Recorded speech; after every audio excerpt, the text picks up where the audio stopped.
नमस्कार दोस्तों, हमारे फिटर चैनल आईटीआई में आपका स्वागत है।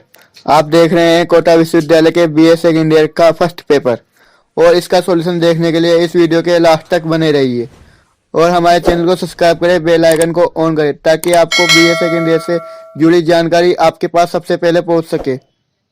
पूरी दुनिया में जो राजनीतिक व्यवस्था है वो अलग अलग है। तो आपका ये जो प्रश्न आएगा, ठीक है, ये जो आपका प्रश्न पत्र है वो प्रमुख देशों की राजनीतिक व्यवस्थाओं को लेकर है। बीए सेकंड ईयर के प्रथम प्रश्न पत्र के लिए हम इसका अध्ययन कर रहे हैं। तो देखिए, इस बार आप कोविड की वजह से क्या किया है, जो कोटा विश्वविद्यालय है उसके छात्रों को केवल 50% प्रश्न हल करना है।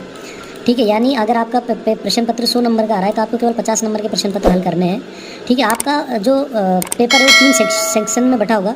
पहला 10 नंबर का होगा, इसमें छोटे छोटे क्वेश्चन होंगे 10। अगर आप पे छोटे छोटे क्वेश्चन जो 10 आए हुए हैं उनमें से अगर 6 या 7 आ रहे हैं तभी आप इस प्रश्न को छेड़ना, वरना इनको मत करना, इस सेक्शन को। इसके बाद में आता है सेक्शन बी में जो है आपके टोटल 10 क्वेश्चन होंगे। ठीक है, एक यूनिट में आपके 2 प्रश्न होंगे। तो पहले क्या होता था, इसमें से एक ही प्रश्न को करना होता था, लेकिन अब क्या छूट दिए कोरोना की वजह से कि आप इन दोनों प्रश्नों को कर सकते हो। इसी तरह अगली यूनिट के भी आप दोनों प्रश्न कर सकते हो। ठीक है, तो 10, 20 और 30 और 40, यानी अगर 5 तक आप क्वेश्चन कर लोगे तो कितने नंबर के क्वेश्चन हो गए आपके 40 के। फिर आगे से आपको केवल एक 10 नंबर का क्वेश्चन उठा के करना है। ऐसे आप सवाल को हल कर सकते हो। तो मेरे हिसाब से इस साल जो परीक्षा में अच्छे प्रश्न लाने का या अच्छे अंक लाने का जो तरीका है वो ये है कि आप 2 यूनिटों को अच्छे से याद कर जाओ। जैसे आपने यूनिट फर्स्ट को और यूनिट सेकंड को अच्छे से याद कर लिया, ठीक है, तो उसी में से आपके पूरे प्रश्न मिल जाएंगे। यानी पूरे प्रश्न का मतलब है आपको 50 नंबर के प्रश्न उसमें से मिल जाएंगे। यानी आपको मोस्ट प्रश्न याद करने की जरूरत नहीं है। इस बार अगर कोई बच्चा मोस्ट प्रश्न समझ के याद कर रहा है तो वो गलती कर रहा है। इस बार आप मोस्ट प्रश्न समझ के क्वेश्चन मत कीजिए। इस बार आप यूनिट वाइज, यानी आपके सिलेबस में जो यूनिट है 5, आपके सिलेबस में 5 यूनिट है, तो उन 5 यूनिटों में से आप 2 यूनिट को उठा लीजिए, कोई सी भी जो आपको अच्छी लगती है। उन 2 यूनिटों को बार बार पढ़िए, अब आपके अच्छे नंबर आएंगे। इस वीडियो में भी अपन 2 यूनिटों को समझने की कोशिश करेंगे अच्छे तरीके से। एक तो है ब्रिटेन की राजनीतिक व्यवस्था और एक है अमेरिका की राजनीतिक व्यवस्था। तो ब्रिटेन की राजनीतिक व्यवस्था में जो सब प्रश्न आते हैं वो इस तरीके से प्रश्न आए हुए हैं पहले। जैसे ब्रिटेन की दलीय प्रणाली की विशेषता बताओ। तो ब्रिटेन में 2 दल हैं, उन 2 दलों में कैसे चुनाव होते हैं या पता होना चाहिए, ये अपन आगे पढ़ेंगे। एक सवाल, ये सवाल हर बार रिपीट होता है आपके कि ब्रिटिश संविधान में विवेक और संयोग का शिशु है, यानी ब्रिटिश संविधान कैसे अस्तित्व में आया ये आपको पता होना चाहिए। ब्रिटिश संविधान में अभी समय क्या होता है ये भी पता होना चाहिए। ब्रिटिश प्रधानमंत्री अमेरिका के राष्ट्रपति की तुलना हमें पता होनी चाहिए। ब्रिटिश प्रधानमंत्री की शक्तियों के बारे में पता होना चाहिए। तो ब्रिटेन की संविधान की विशेषताओं को देखिए ब्रिटेन का संविधान लिखा हुआ नहीं है जैसे भारत का संविधान लिखा हुआ है। आपको क्या करना है, जैसे मान लो कि ये वाला प्रश्न आपकी परीक्षा में आ गया, ठीक है, तो आपको क्या करना है कि ब्रिटिश संविधान की विशेषताएं निम्न प्रकार से है। ठीक है, फिर आप पहला टॉपिक डालोगे ए लिखित संविधान। इसके बाद में मैं जो बातें बोल रहा हूँ वो बातें आपको लिखनी है। ए लिखित संविधान लिखने के बाद में आप उसमें लिखोगे कि भारत का संविधान लिखा गया है, लिखित में है डॉक्टर भीमराव अम्बेडकर और जो संविधान सभा थी जिसने संविधान को रचा है, उस संविधान सभा की समितियों ने भारत के संविधान को लिखा था। लेकिन ब्रिटेन का संविधान लिखा हुआ नहीं है, ए लिखित संविधान है। ब्रिटेन के संविधान में जो ए लिखित संविधान है वो उसमें जज कैसे डिसीजन लेते हैं, जज ऐसे डिसीजन लेते हैं कि पुराने जो डिसीजन्स हैं उनको देख के जज डिसीजन्स लेते हैं। ब्रिटेन का संविधान संसदीय प्रजातंत्र की व्यवस्था करता है। आप दूसरा टॉपिक डालोगे संसदीय प्रजातंत्र। फिर आप संसदीय प्रजातंत्र में लिखोगे कि ब्रिटेन जैसे भारत में राष्ट्रपति, लोकसभा और राज्यसभा से संसद बनती है, उसी तरह ब्रिटेन में सम्राट यानी राजा, ठीक है, और Lord of Commons, house of Commons और हाउस ऑफ लॉर्ड्स से मिलकर क्या बनती है, ब्रिटेन की संसद बनती है। ये बात आपको लिखनी है। तीसरा टॉपिक डालना है आपको संसदीय सर्वोच्चता। इस टॉपिक में आपको कैसे लिखना है कि ब्रिटेन की जो संसद है वो कुछ भी कर सकती है। ब्रिटेन की संसद राजा का पद खत्म कर सकती है। संसदीय सर्वोच्चता का मतलब होता है संसद जो चीज़ कर दे वो अच्छी है। संसद ने कोई कानून बना दिया तो उसको कोई भी जज आकर या कोई सुप्रीम कोर्ट ब्रिटेन की वो उसको रद्द नहीं कर सकती। भारत में ऐसा नहीं है। भारत में अगर संसद कोई कानून बना देती है तो उसे सर्वोच्च न्यायपालिका यानी हमारी जो सुप्रीम कोर्ट है वो रद्द कर देगी। लेकिन ब्रिटेन में अगर संसद कोई कानून बना सकती है तो उसको वहाँ की सुप्रीम कोर्ट रद्द नहीं कर सकती। ऐसा कहा जाता है कि ब्रिटेन की संसद किसी लड़की को लड़का और किसी लड़के को लड़की नहीं बना सकती और बाकी सब कुछ कर सकती है। तो ब्रिटेन की संसद के पावर्स बहुत ज़्यादा हैं। आप ये टॉपिक डाल के सारी बातें लिखोगे जो मैंने बोली है। फिर आप लिखोगे विधि का शासन। विधि का शासन का मतलब होता है, विधि का मतलब होता है कानून, ठीक है। तो विधि का शासन का मतलब होता है कि कानून के लिए सब बराबर है, चाहे वो राजा हो, चाहे वो महाराजा हो, चाहे वो कोई ऑफिसर हो, चाहे वो आम जनता हो। तो अगर किसी ने मर्डर कर दिया तो कानून के समक्ष उसको वही सज़ा मिलेगी जो अन्य व्यक्ति को मिलेगी। यानी कानून के पास सब समान है। ये बात हमने हमारे भारत के संविधान में भी रखी है। लचीलापन का मतलब होता है संविधान को तोड़ मरोड़ कर चेंज कर देना या बदल देना। तो समय के साथ साथ जैसे जैसे चेंजेस आते हैं तो ब्रिटेन के संविधान क्या है, इतना लचीला है कि वो चीज़ों को एक्सेप्ट कर लेता है, ठीक है। यानी ब्रिटेन का संविधान कठोर नहीं है। लेकिन अगर भारत का संविधान की बात करें तो भारत का संविधान कठोर भी है और लचीला भी है। ठीक है, तो लचीले का मतलब समझ में आ गया आपके। लचीलापन आप लिखोगे, फिर उसमें लिखोगे कि ब्रिटेन के संविधान में आसानी से बदलाव किया जा सकता है। फिर आप लिखोगे एकात्मक संविधान, ठीक है। तो ब्रिटेन का जो संविधान है वो एकात्मक संविधान है। एकात्मक का मतलब होता है ब्रिटेन को एक केंद्र में जोड़े हुए हैं। मतलब ऐसे समझिए, जैसे मान लो ये ब्रिटेन है, ठीक है, इस ब्रिटेन में अलग अलग राज्य हैं, ठीक है, तो ये राज्य ब्रिटेन से अलग नहीं हो सकते, ठीक है। क्यों? क्योंकि ब्रिटेन का जो संविधान है वो उसको एकात्मक संविधान बनाता है, यानी पूरे देश को एकजुट रखता है। एकात्मक राज्य, ठीक है। ब्रिटेन में राज्यों की व्यवस्था नहीं है, पूरा ब्रिटेन एक ही राज्य माना जाता है, ठीक है। ब्रिटेन का एक ही फ्लैग है, एक ही संविधान है, ये भी आप लिख सकते हो। ब्रिटेन में 2 दलों की व्यवस्था है, यानी ब्रिटेन में जो राजनीतिक दल है वो 2 है, एक तो है कंजर्वेटिव पार्टी और दूसरी है लेबर पार्टी। लेकिन अगर भारत की बात करें तो भारत में कितने दल है? भारत में बहुत सारे दल हैं, आप गिन नहीं सकते इतने दल हैं। कांग्रेस, बीजेपी, बसपा, सपा, आम आदमी पार्टी, ठीक है, कम्युनिस्ट पार्टी, मार्क्सवादी कम्युनिस्ट पार्टी, ठीक है, लाल सलाम वगैरह बहुत सारी पार्टियाँ हैं। तो लेकिन ब्रिटेन में ऐसा नहीं है, ब्रिटेन में 2 ही दल है, कंजर्वेटिव पार्टी और लेबर पार्टी। ये बात आपको पूरी परीक्षा में लिखनी है। आप भारत की तुलना करके भी लिख सकते हो। ब्रिटिश संविधान विवेक और संयोग का शिशु है, इस कथन की व्याख्या कीजिए। देखिए, पहले तो आप इस प्रश्न को समझिए क्या कह रहा है। ये पहले तो आप संयोग का मतलब समझिए। संयोग का मतलब ये है, जैसे मान लो कि मैं सड़क पे जा रहा था, ठीक है, और मैंने सड़क को जब रोड पार किया, ठीक है, तो एक सामने से एक गाड़ी आ रही थी, ठीक है, गाड़ी तो मुझे ध्यान नहीं रहा और गाड़ी मेरे पास से निकल गई और मैं संयोग से बच गया, ठीक है। यानी ऐसा संयोग हुआ कि मैं गाड़ी से बच गया। और विवेक का मतलब क्या है? विवेक का मतलब ये है, जैसे मान लो कि मैं रोड पार कर रहा था, तो मैंने मेरे आगे देखा, मेरे पीछे देखा, कोई गाड़ी नहीं थी और मैंने रोड को आसानी से पार कर लिया। तो विवेक का मतलब होता है सूझबूझ के कोई काम करना। और संयोग का मतलब होता है कि किस्मत से, यानी हम जा रहे थे और हमको अचानक से कोई चीज़ मिल गई, तो वो हो गया संयोग। और विवेक का मतलब होता है कि किसी चीज़ को देख और परख कर, जैसे मान लो आपकी शादी हो रही है, ठीक है, तो आप किसी लड़की से आपकी सगाई हो जाती है, तो वो संयोगवश आपकी उससे शादी हो जाती है, वो अच्छी लड़की होगी जो आपको मिल जाती है, ठीक है। लेकिन विवेक का मतलब होता है कि आप अपनी सूझबूझ से अपना जो हस्बैंड है या जो अपनी वाइफ है उसका चयन करें। जैसे आपने 2 लड़कियां देखी या आपने 2 लड़के देखे, वो दोनों लड़कियां, वो दोनों लड़के आपने रिजेक्ट कर दिए, फिर इसके बाद में आपने तीसरी लड़की देखी या आपने तीसरा लड़का देखा, ठीक है, वो आपको पसंद आ गया, तो ये होता है विवेक। तो इस प्रश्न का मतलब ये है कि ब्रिटेन का जो संविधान है वो संयोग और विवेक का शिशु है। तो इसका मतलब समझिए, ब्रिटेन के संविधान का विकास भारत और अमेरिका से अलग है। भारत और अमेरिका से अलग कैसे है ब्रिटेन के संविधान का विकास? पहले बात तो आपको जब ये सवाल आ जाए तो आपको ये वाली लाइन लिखनी है और इस लाइन को कैसे समझाना है आपको। देखिए, भारत का संविधान और अमेरिका का संविधान लिखा गया है। कैसे लिखा गया है? पहले संविधान सभा बनी, जैसे मान लो कि 200 आदमियों की ये संविधान सभा बनी और इस संविधान सभा में से इन आदमियों ने फिर इसकी रचना करी। किसकी? संविधान की। और ये संविधान हमारे हाथ में आ गया। तो अमेरिका में और भारत में तो ऐसे हुआ है, लेकिन ब्रिटेन में कैसे हुआ है? ब्रिटेन में ऐसा नहीं हुआ। ब्रिटेन में कुछ ऐतिहासिक घटनाएं ऐसी हुई कि संविधान अपने आप बनता चला गया। यानी ब्रिटेन के संविधान का क्रमिक रूप से विकास हुआ है, यानी संयोग और विवेक के साथ विकास हुआ है, ठीक है। तो ब्रिटेन का संविधान संयोग से कैसे बना है? संयोग का शिशु, ठीक है। तो संयोगवश यानी किस्मत से कुछ ऐसी घटनाएं हो गई जिनसे ब्रिटेन का संविधान की राह आसान हो गई। तो वो संयोगवश यानी किस्मत से ही कौन कौन सी घटनाएं हुई थी? एक तो ब्रिटेन में राजपद का आना हुआ था, ठीक है, और इसका विकास हुआ। देखिए, आज भी ब्रिटेन में राजा का पद है, सम्राट का पद है। तो पहला टॉपिक आप डालोगे कि राजपद का आना। तो राजा का जो पद है वो ब्रिटेन में आया और राजा के पद से लोगों को संतुष्टि हुई। तो आज भी राजा का पद बना हुआ है ब्रिटेन में, ठीक है। और धीरे धीरे जो राजा का पद है उसको ब्रिटेन का जो ब्रिटेन के जो संविधान है उसने राजा को केवल एक तरीके से जो रबड़ की जो मोहर होती है उस तरीके से राजा का पद बनाया हुआ है ब्रिटेन में। इसको वहाँ पे शुभ माना जाता है, ठीक है, और इसको धीरे धीरे इसका विकास हुआ है। ब्रिटेन में 2 सदन वाली व्यवस्था का विकास हुआ है, ठीक है। तो ब्रिटेन में 2 सदन वाली व्यवस्था का विकास, इतिहास में कुछ ऐसी घटनाएं हुई कि 2 सदन बन गए। मतलब हुआ क्या कि ब्रिटेन का जो समाज है वो 3 भागों में बटा था। एक में तो जो उच्च वर्ग के जो लोग थे वो थे, ठीक है, और एक वर्ग में इन उच्च वर्गों के साथ में इन उच्च वर्गों के साथ में जो लोग लगे हुए थे, जैसे मान लो पादरी वगैरह, ये है ना, वो लोग थे। और तीसरे स्तर पे थे किसान, ठीक है। तो हुआ क्या कि जब एक सभा हो रही थी तो उस सभा में ये दोनों तो एक हो गए और ये जो किसान थे इन्होंने अपना अलग एक सदन बना लिया, यानी अपनी एक सभा बना ली, ठीक है। तो इस तरीके से 2 सदन बन गए। एक हो गया हाउस ऑफ लॉर्ड्स और एक नीचे वाला जो किसानों का सदन था वो हो गया हाउस ऑफ कॉमन्स। तो 2 सदन बन गए, ठीक है। फिर इसके बाद में मंत्रिमंडल की अध्यक्षता के लिए प्रधानमंत्री का पद चुना गया, ठीक है।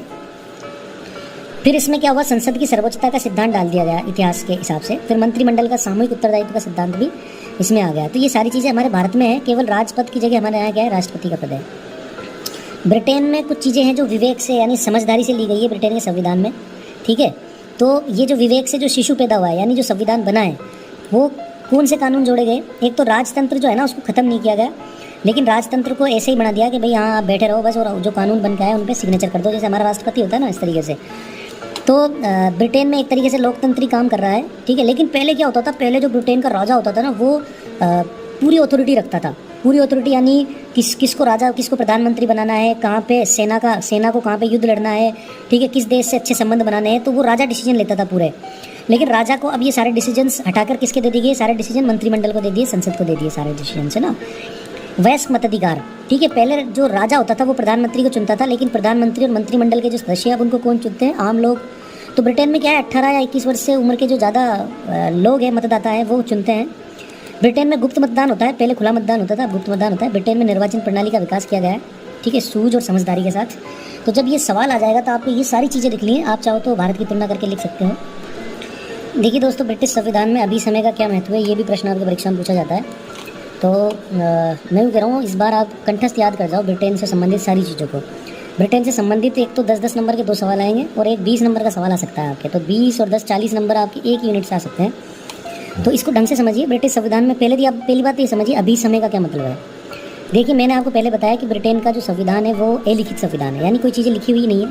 तो ब्रिटेन में कानून कैसे काम करते हैं, देखिए ब्रिटेन में जो प्रथाएं हैं और जो समझौते हैं या जो सूत्र हैं वो चले आ रहे हैं पहले से ही, ठीक है।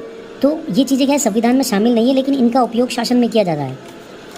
जैसे मान लो कि कोई व्यक्ति है, वो व्यक्ति बहुत दौड़ता हुआ चला आ रहा है, ठीक है, और वो दौड़ता हुआ चला रहा है और उसके ना उसने या जो 2-3 लोग खड़े हैं उनके थप्पड़ मार दिए। अब इन दोनों लोगों ने पुलिस में कंप्लेंट करी और इस आदमी को पकड़ के पुलिस लेकर आ गई, ठीक है। अब इस आदमी को सज़ा कैसे दी जाए, ठीक है। तो ब्रिटेन में कुछ प्रथाएं चली आ रही है कि ऐसे व्यक्ति को चलते कि कोई थप्पड़ मार देता है तो उसको क्या सज़ा दी जाएगी, तो इस व्यक्ति को वो सज़ा दी जाएगी, ठीक है। इसी तरीके से ब्रिटेन में कुछ समझौते काम कर रहे हैं पहले से ही, उन समझौते के अनुसार भी शासन में उनका उपयोग किया जा रहा है, ठीक है। या कुछ सूत्र हैं जो ब्रिटेन में मोस्ट इंपॉर्टेंट सूत्र हैं, या कोई धर्म से संबंधित कोई बातें हैं, ठीक है। तो वो सारी बातें क्या है, ब्रिटेन के जो शासन है, यानी ब्रिटेन की जो शांति व्यवस्था है, सरकार है, उसमें उनका उपयोग किया जा रहा है। तो इन चीज़ों को क्या बोला जाता है, अभिसमय। एक बार और बता रहा हूँ, ऐसी चीज़ें जो ब्रिटेन के संविधान में तो शामिल नहीं है, यानी लिखी हुई नहीं है और ना ही वो संविधान का अंग है, लेकिन फिर भी उन चीज़ों का शासन में उपयोग किया जा रहा है, सरकार में उपयोग किया जा रहा है, पुलिस उनका उपयोग करती है, जज उनका उपयोग करता है ना, संसद उनका उपयोग करती है। तो उन चीज़ों को क्या बोला जाता है, अभिसमय। अभिसमय के क्या लक्षण है, अभिसमय कोई प्रथा हो सकती है। अब देखिए, आपको ये टॉपिक डालना है अभिसमय के लक्षण, फिर आपको डालना है प्रथा, फिर आपको डालना है कि कई सालों से कई प्रथाएं चली आ रही हैं जो मनुष्य के लाभ के लिए काम करती हैं, जो मनुष्य को लाभ पहुंचाती हैं, ठीक है, जो मानव जाति के लिए अच्छी होती हैं। उन प्रथाओं को ब्रिटेन में शासन में काम में लिया जाता है। कुछ ऐसे रीति रिवाज, दूसरा टॉपिक डालना है रीति रिवाज। तो ब्रिटेन में कुछ ऐसे रीति रिवाज हैं जो समाज में काम कर रहे हैं, तो उन रीति रिवाजों के आधार पर भी ब्रिटेन का शासन चलाया जाता है। नियम, सूत्र, धर्म, कानून, ऐसे आप डालकर इनमें बहुत सारी चीज़ें लिख सकते हो। फिर आपको लिखना है अभिसमय का महत्व। तो अभिसमय के महत्व में पहला बिंदु डालना है अलिखित कानून। फिर आपको ये सारी बात जो मैंने ऊपर बताई, ये सारी बात आपको इसमें लिखनी है। फिर आपको लिखाना है परंपराएं बनी रहती है। तो अभिसमय का मतलब, अभिसमय जो है तो उससे क्या है, जो परंपरा पहले से चली आ रही है वो बनी रहती है, उन परंपराओं को मिटना का चांसेस कम होते हैं। अगर शासक वर्ग चाहता है, यानी जिसकी सरकार है उसकी इच्छा पर ये अभिसमय निर्भर करते हैं, वो चाहे तो इसको लागू करें, नहीं तो नहीं करें, ठीक है। लोगों की इच्छा है कि अभिसमय बना रहे, लोकमत की शक्ति भी इससे जाहिर होती है, लोकतंत्र का इससे विकास होता है। फिर आपको डालना है संविधान के विकास में उपयोगी। देखिए, जो ब्रिटेन का संविधान है उसका विकास क्रमिक रूप से हुआ है, तो कुछ इतिहास में ऐसी चीज़ें जुड़ गई जिनसे संविधान का विकास में आसान हुआ, ये बात आपको लिखनी है। संविधान का आधार बनी है कई अभिसमय, समाज सेवा के लिए अभिसमय काम करता है, ठीक है। प्रशासन के नियमों में लचीलापन आता है। जैसे मान लो कि मैंने बताया कोई आदमी थप्पड़ देकर जज के पास चला गया। अब जज ने क्या किया, जज ने ये कहा इन दोनों लोगों से जिनको इसने थप्पड़ मारे थे, इसने कहा तुम इसको थप्पड़ मारो जोर जोर से, ठीक है। तो ये व्यक्ति क्या करेंगे, जिस व्यक्ति ने इनको थप्पड़ दिया था इनको थप्पड़ मारेंगे, और वो व्यक्ति को, इन दोनों व्यक्ति को और इस व्यक्ति को जज छोड़ देगा कि आप ठीक है आप जाओ, ठीक है। लेकिन भारत में क्या होगा, भारत में इसको जेल में पटक दिया जाएगा, फिर जेल में सड़ता रहेगा, 3 दिन बाद इसकी सुनवाई होगी। तो प्रशासन के नियमों में जो लचीलापन है, ठीक है, उसमें अभिसमय काम करते हैं। कट्टरपंथ की जो विचारधारा है उनका खात्मा होता है, नई नई चीज़ें अभिसमय बन जाती है। अगला सवाल है, ब्रिटेन का जो प्रधानमंत्री है उसकी शक्तियों और स्थिति का परीक्षण कीजिए। तो पहले तो आपको ये बात लिखनी है कि ब्रिटेन की जो सरकार में जो वास्तव में जो प्रधानमंत्री की सरकार होती है, भारत की तरह ब्रिटेन का पीएम भी मंत्रिमंडल का मुखिया होता है। पीएम बहुमत वाले दल का नेता होता है जिसकी नियुक्ति राजा द्वारा होती है। ये बात आपको लिखनी है। अगर भारत के बारे में ये बात लिखनी होती तो आपको क्या क्या लिखते हैं यहाँ पे, आप ये लिखते हैं कि जिसकी नियुक्ति राष्ट्रपति द्वारा होती है, लेकिन ये ब्रिटेन का प्रधानमंत्री, तो ब्रिटेन के प्रधानमंत्री को कौन चुनता है, राजा। ब्रिटेन की संसद के 3 अंग हैं, पहला अंग है राजा, दूसरा है हाउस ऑफ कॉमन्स और तीसरा है हाउस ऑफ लॉर्ड्स, ठीक है। जैसे हमारी राज्यसभा है ऐसे है हाउस ऑफ लॉर्ड्स, ठीक है। जैसे हमारी लोकसभा है ऐसे है हाउस ऑफ कॉमन्स, और ऊपर है राजा, ठीक है। तो राजा को क्या पावर है? राजा को राष्ट्र प्रधानमंत्री चुनने का अधिकार है। फिर प्रधानमंत्री क्या करता है? फिर प्रधानमंत्री अपना मंत्रिमंडलों को चुनता है, ठीक है। जैसे मान लो कि ब्रिटेन में चुनाव है, ये देखिए यहाँ पे ब्रिटेन में चुनाव है, चुनाव होने के बाद में जैसे मान लो कि वहाँ की कंजर्वेटिव जो पार्टी है उसको बहुमत मिल गया, यानी मान लो 400 में से उसको कितनी सीट मिल गई? 300। अब इस बहुमत के दल के नेता ने कहा कि भाई हम तो राजू को हमारा पीएम बनाएंगे, ठीक है। अब इन्होंने क्या किया? राजू को अपना पीएम घोषित कर दिया। फिर राजा जो ब्रिटेन का जो राजा है वो क्या कहेगा कि ठीक है राजू को हम क्या करें? पीएम बना दे। अब राजू ब्रिटेन का पीएम बन गया। पीएम बनने के बाद में राजू ने अपने मंत्रियों को चुन लिया, ठीक है। तो ये जो मंत्री चुनने की प्रक्रिया है, ये मंत्री क्या कहलाते हैं? मंत्रिमंडल के अंग, ठीक है। मंत्रियों से मिलकर जो अंग बनता है उसको मंत्रिमंडल कहते हैं। तो इस मंत्रिमंडल का निर्माण कौन करता है? प्रधानमंत्री करता है। तो प्रधानमंत्री की शक्ति और कार्यों को जब आप वर्णन लिखोगे तो पहला पॉइंट डालोगे आप मंत्रिमंडल का निर्माण। फिर आप इसमें लिखोगे पूरी बात कि ब्रिटेन के प्रधानमंत्री जैसे जिस दल को चुना, जिस दल के पास बहुमत है उस दल के नेता को राजा ब्रिटेन का प्रधानमंत्री चुन लेता है। फिर प्रधानमंत्री को शासन भी तो चलाना है देश का, क्योंकि मुख्य शासक तो वही है। तो वो शासन कैसे चलाएगा? वो शासन ऐसे चलाएगा कि उसको मंत्रियों को चुनना है। जैसे भारत में प्रधानमंत्री द्वारा मंत्रियों को चुना जाता है, ऐसे ही ब्रिटेन में प्रधानमंत्री द्वारा मंत्रिमंडल का चुनाव किया जाता है। फिर प्रधानमंत्री क्या करता है? जो मंत्री उसने चुने हैं, यानी जो मंत्रिमंडल में जो उसने मंत्री चुने हैं, उन मंत्रिमंडल के मंत्रियों को वो कार्य विभाजन कर देता है। तो आपको दूसरा टॉपिक डालना है मंत्रिमंडल का कार्य विभाजन। फिर इसमें ऐसे लिखना है आपको, जैसे मान लो किसी मंत्री को उसने विदेश का कार्य दे दिया, किसी को उसने जल संसाधन का कार्य दे दिया, किसी को उसने सेना का कार्य दे दिया, ठीक है, किसी को उसने कृषि का यानी किसानों से संबंधित कार्य दे दिया, ठीक है। तो ऐसे कार्य का विभाजन हो जाता है। फिर इसके बाद में आता है मंत्रिमंडल का कार्य विभाजन के बाद में आता है मंत्रिमंडल और राजा के बीच की कड़ी। देखिए मंत्रिमंडल क्या काम कर रहा है, ये बात राजा किससे पूछेगा? ब्रिटेन का राजा प्रधानमंत्री से, ठीक है। या फिर ब्रिटेन के राजा को ये कहना है कि यार ये मंत्री जी आप ये काम करो, इसको ऐसे ढंग से करो। तो तो राजा किससे कहेगा? राजा कहेगा प्रधानमंत्री से, प्रधानमंत्री किससे कहेगा? फिर मंत्री से। तो मंत्रिमंडल और राजा के बीच की जो कड़ी है वो कौन है? प्रधानमंत्री। जैसे मान लो कि कोई हस्बैंड है और ये कोई वाइफ है, ठीक है। ये तो वाइफ है और ये हस्बैंड है, ठीक है। इन दोनों के बीच में मान लो लड़ाई हो जाती है, ठीक है, और ये इनका बच्चा है, ठीक है। अब इन दोनों के बीच में लड़ाई हो गई, अब इनको कोई काम कराना है, ठीक है। तो ये पत्नी क्या कहेगी कि राजू अपने पापा से कह दो खाना खा लें, ठीक है। फिर ये जो हस्बैंड है वो कहेगा अपने बेटे से कि बेटा मम्मी से कह दो मुझे भूख नहीं है, ठीक है। तो बच्चा क्या करेगा? बच्चा फिर मम्मी से कहेगा कि पापा ने ये कहा कि उसे भूख नहीं है, और मम्मी जब बच्चे से कहेगी तो बच्चा किससे आके कहेगा? पापा से कि पापा खाना खा लो, मम्मी कह रही है। तो इनके बीच में जो बात को पहुँचाने का काम कर रहा है वो कौन कर रहा है? बच्चा, ठीक है। तो इसी तरह इसको आप एक राजा समझो और इसको आप क्या समझो? मंत्रिमंडल, ठीक है। तो इन दोनों के बीच में जो काम कर रहा है वो कौन है? प्रधानमंत्री। हालांकि ये उदाहरण मैंने गलत ले लिया, प्रधानमंत्री बहुत शक्तिशाली होता है, ठीक है। प्रधानमंत्री चाहे तो ये जो मंत्रिमंडल है इस पूरी मंत्रिमंडल को खत्म कर सकता है, मंत्रिमंडल में बदलाव कर सकता है, ठीक है, मंत्रिमंडल का अंत कर सकता है। विदेशों के मामले प्रधानमंत्री देखता है, ठीक है। शासन पर पूरा नियंत्रण प्रधानमंत्री रखता है। आपातकालीन शक्तियाँ होती है ब्रिटेन के प्रधानमंत्री के पास, यानी वो चाहे तो कई सारे आपातकाल लगा सकता है, जैसे वित्तीय आपातकाल लगा दिया उसने, ठीक है। या मान लो कि वहाँ की जो जनता है उसकी सैलरी में से कटौती कर सकता है वो। प्रधानमंत्री की स्थिति पता है कैसी होती है? प्रधानमंत्री जैसे मान लो कि ब्रिटेन के जो मंत्रिमंडल है वो नाव है, तो उस नाव को चलाने वाला जो मल्लाह है वो प्रधानमंत्री कहलाएगा। प्रधानमंत्री काफ़ी शक्तिशाली पद होता है ब्रिटेन में। मंत्रिमंडल का जो मुखिया होता है वो प्रधानमंत्री होता है। ब्रिटेन का असली शासक कौन होता है? प्रधानमंत्री। राजा केवल नाम मात्र का शासक होता है। विदेशी मामलों का संचालन ब्रिटेन का प्रधानमंत्री ही करता है। परमाणु बम से हमले करने हैं या नहीं करने, किससे युद्ध लड़ना है किससे नहीं लड़ना, इसका अंततः निर्णय कौन लेता है? प्रधानमंत्री लेता है अपनी मंत्रिमंडल से विचार विमर्श करके। तो देखिए जब आपके ये प्रश्न आ जाए तो ये सारे टॉपिक्स आपको लिखने हैं, और ये बहुत सीधे टॉपिक्स हैं, इसमें आपको ज़्यादा दिमाग लगाने की या रटने की जरूरत नहीं है। आप एक मंत्रिमंडल शब्द पकड़ लीजिए, फिर मंत्रिमंडल में सारी चीज़ें जोड़ दीजिए आप। मंत्रिमंडल का विभाजन, मंत्रिमंडल में कार्य का विभाजन, मंत्रिमंडल का चुनाव, मंत्रिमंडल को खत्म करना, ठीक है, मंत्रिमंडल से विदेशों में काम करना, राजा और मंत्रिमंडल के बीच में शासन की कड़ी, ये सारी चीज़ें आप लिख सकते हो। अपने भारत में भी तो ऐसे ही होता है शासन। इसके बाद में आता है ब्रिटेन की संसद की सर्वोच्चता को समझाइए। ब्रिटेन की संसद की प्रभुता पर एक लेख लिख के ब्रिटेन की संसदीय व्यवस्था को समझाइए। तो इसमें अगर ये तीनों सवाल आ जाते हैं आपके, तो इन तीनों का सवाल आपको एक जैसा ही देना है, उत्तर इनका तीनों का उत्तर एक जैसा ही है। लेकिन मैं आपको एक कहानी बता रहा हूँ छोटी सी। ब्रिटेन की संसद एक लड़के को लड़की नहीं बना सकती और एक लड़की को लड़का नहीं बना सकती, इसके अलावा वो कुछ भी कर सकती है।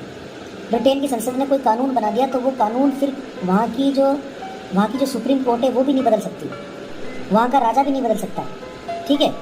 ब्रिटेन की अब आपको पता है संसद का क्या मतलब है? सबसे पहले तो क्या पता किसी बच्चे को ये समझ में नहीं आ रहा हो।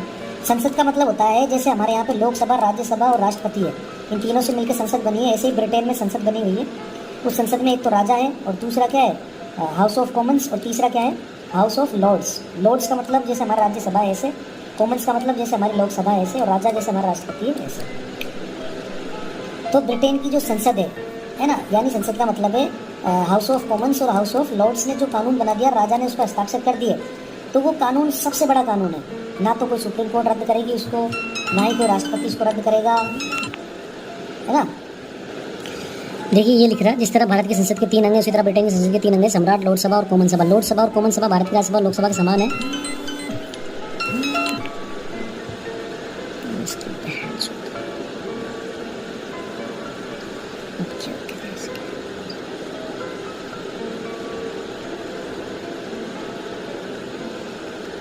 सबसे पहले आपको सम्राट के बारे में वर्णन करना है, तो सम्राट के बारे में आप लिख सकते हो कि ब्रिटेन का जो सम्राट है वो भारत के राष्ट्रपति के समान होता है।